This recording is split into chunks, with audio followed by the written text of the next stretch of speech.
The reason many of us never get an answer to our prayers is because all we do is pray.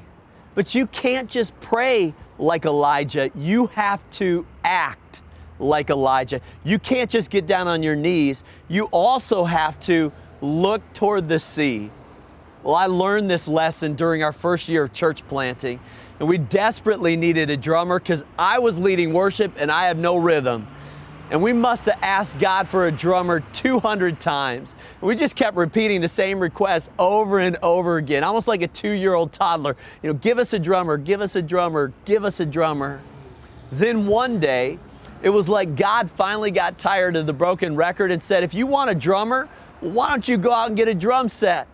Well, we had never thought about actually taking a step of faith as if God was going to answer our prayer. Why?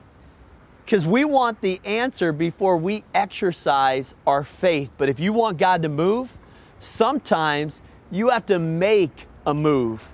Well, those were the pre-Google days, so I searched the want ads and I found a used drum set for sale in Silver Spring, Maryland.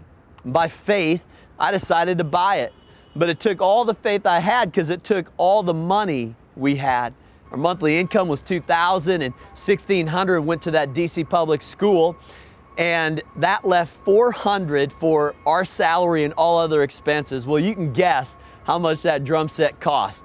Exactly $400. God sometimes has a way of pushing us to our absolute limits.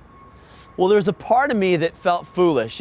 Why spend all of our cash on a drum set for a drummer that doesn't even exist?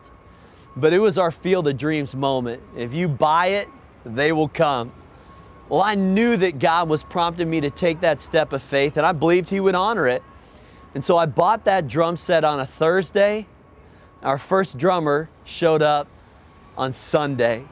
And God sent us the best. When He wasn't playing for us on Sundays, He was playing for political and military dignitaries as a member of the United States Marine Drum and Bugle Corps.